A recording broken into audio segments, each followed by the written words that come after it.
Gente, tudo bem? Tá. Pessoal, dando seguimento ali às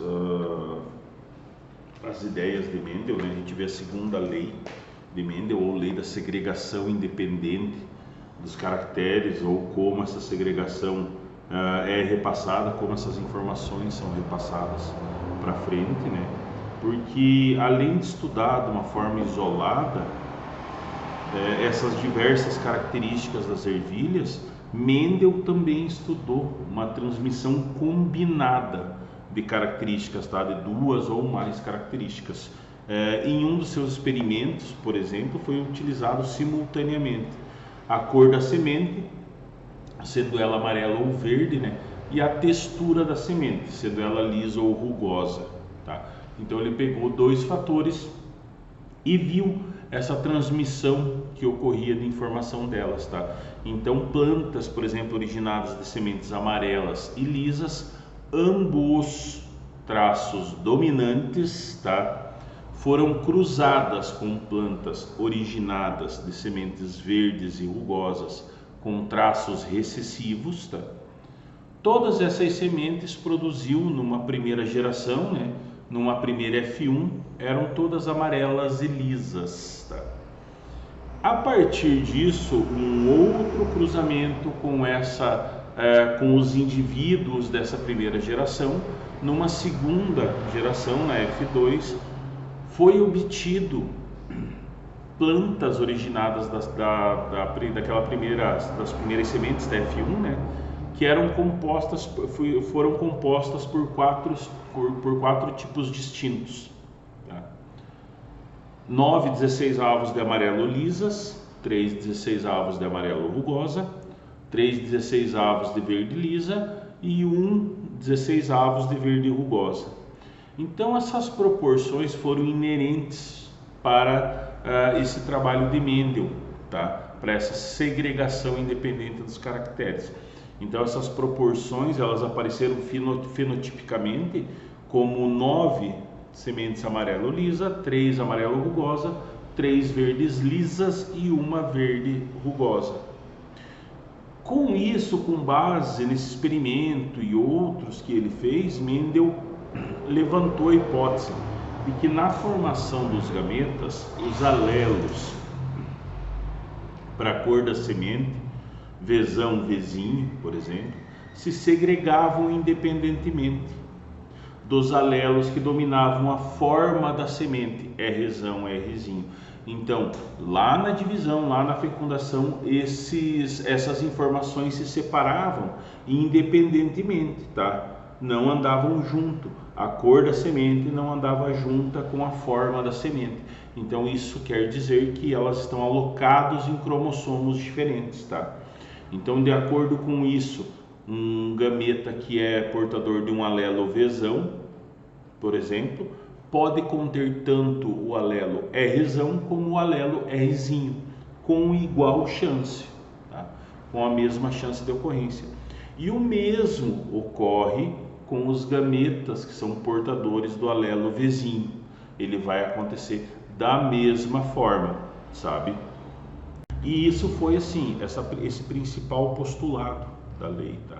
Então ele colocava que uma planta duplo heterozigota, né?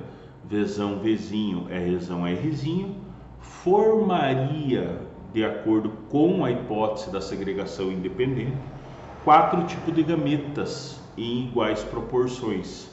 Um gameta Vzão, Rzão, o outro gameta Vzão, Rzinho, um outro gameta Vzinho, Rzão e um outro gameta Vzinho, Rzinho. Tá? Com isso, ele concluiu que a segregação independente independe dos fatores para duas ou mais características, tá? Em um princípio em geral. Então, elas se separam independentemente. E isso constitui a segunda lei da herança. Então, por exemplo, se nós pegarmos características nossas, cor dos olhos, cor do cabelo, cor da pele, nós não vamos puxar essas características do pai ou da mãe. É uma segregação independente, um pouquinho daqui, um pouquinho dali, tá? E isso foi chamado de princípio da segunda lei da herança ou segregação independente.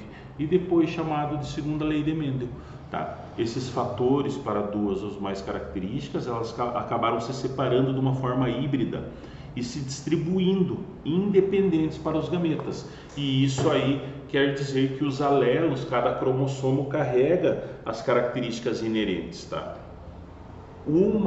Duas ou mais características não ficam dependentes de um só cromossomo, elas são segregadas dos outros cromossomos e se combinam ao acaso, porque toda combinação, lembra da regra do ou do e, ela é ao acaso, tá? Toda e qualquer fecundação, ela é ao acaso, tá? Seguindo essas proporções, 9 para 3 para 3 para 1, tá? Quando ele estudou essa herança simultaneamente de diversos pares com essas características, Mendel sempre observou que numa segunda fecundação, pegando aquela característica lá atrás inerente, lembra que estava pegando aquela característica lá atrás, tá? Que sempre assim, uma primeira fecundação, ele traria todos os indivíduos com as características dominantes, né, que seriam a cor e o tipo da semente, mas numa segunda fecundação, tá? Numa segunda fecundação, essa proporção iria se separar dentro dessas características. Numa F2, a proporção fenotípica ficaria 9 para 3 para 3 para 1. E isso como consequência da segregação independente, tá? Ocorrida por aquele duplo heterozigoto, que, claro, origina 4 tipos de gameta, né? Se eu tenho duas características inerentes, essas duas características vão originar 4 tipos de gametas, tá? 2 de cada gameta. Então, isso também serve para outras características, por exemplo, uma segregação independente de 3 pares de alelo. Quando ele colocou 3 características simultaneamente, Mendel verificou que essa distribuição dos indivíduos numa F2, né, numa segunda fecundação, seguia outra proporção, tá? Ele seguia a proporção de 27 para 9 para 9 para 9 para 3 para 3 para 3 para 1. Isso indicava que os genes para as 3 características que foram consideradas, cor, textura da semente, cor da folha, por exemplo, tá? Se segregava independentemente, tá? Originando 8 tipos de gametas aí, porque aí eu tenho 3 características, cada característica tem o seu alelo e vai gerar esses gametas diferentes. Então, em um de seus experimentos, Mendel considerou de forma simultânea a cor amarela ou verde, a textura da casca lisa ou rugosa, tá? E a cor da casca da semente, cinza ou branca. Esse cruzamento entre uma planta que é originada de semente homozigótica dominante para 3 características, amarelo, liso ou cinza, e uma planta originada de sementes com traços recessivos verde, rugosa e branca, produz apenas ervilhas com fenótipo dominante, o fenótipo amarelo, liso e cinza. Esses indivíduos acabam sendo heterozigotos, né, para os 3 pares de genes. Então, se isso aparece numa F2, eu afirmo que eles são heterozigotos lá atrás. Então, as características seriam Vzão, Vzinho, Rzão, Rzinho, Bzão, Bzinho. E a segregação independente desses 3 pares de alelo nas plantas de uma primeira geração levava à formação desses 8 tipos de gameta, tá? Por isso que esses 8 tipos de gametas produzidos pelas plantas numa F1 se combinam de 64 maneiras possíveis, 8 maternos e 8 paternos, né? Originando 8 fenótipos diferentes. Então, dessa forma, ele conseguiu colocar, né, um exemplo da aplicação direta da regra do E, da probabilidade, permitindo chegar a resultados, aos mesmos resultados, sem aquela construção trabalhosa dos 4 cruzamentos que ele tinha que fazer os cruzamentos, analisar os resultados, esperar a produção de semente e analisar os resultados, tá? Por isso que hoje a gente exemplifica essa situação, partindo desse cruzamento que ocorreu entre plantas, entre as suas plantas de ervilha, né, duplo heterozigotas, então com uma geração paretal com genótipo Vzão, Vzinho, Rzão, Rzinho, cruzando com outra Vzão, Vzinho, Rzão, Rzinho, nós teríamos um primeiro resultado das duas características isoladas, tá? Você teria as características isoladas nesse primeiro momento. Então, 3/4 de semente verdes amarelas, né? Com genótipo Vzão, Vzinho, Vzão, Vzinho, 1/4 de sementes verdes. E para a segunda característica, 3/4 de sementes lisas e 1/4 de sementes rugosas.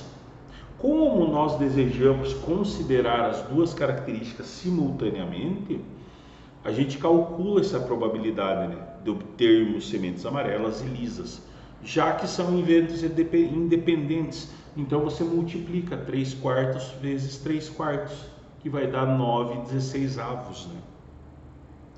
E a probabilidade de obtermos sementes amarelas rugosas, por exemplo, 3/4 vezes 1/4, que é de 3 para 16. E ainda, se eu colocar essa probabilidade de obtermos sementes verdes e lisas, 1/4 vezes 3/4, que vai dar a mesma proporção, 3 para 16. E finalmente a probabilidade de obtermos sementes verdes e rugosas, que é dentro das duas características 1/4 de cada, né? Que vai me dar o meu 1/16. Isso utilizando a regra do E, tá?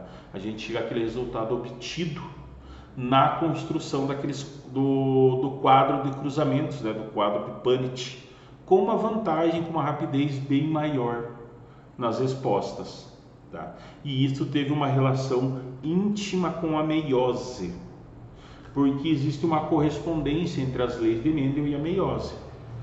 No processo de formação de gametas de uma célula, um indivíduo que é de híbrido, né, possui duas características, na realidade nós possuímos mais citando essas duas características. Na meiose, os cromossomos homólogos eles vão se alinhar em metáfase, né?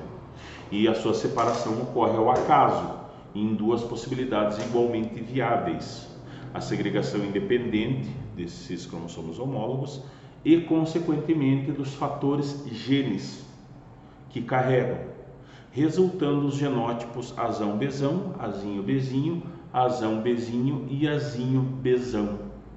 Tá?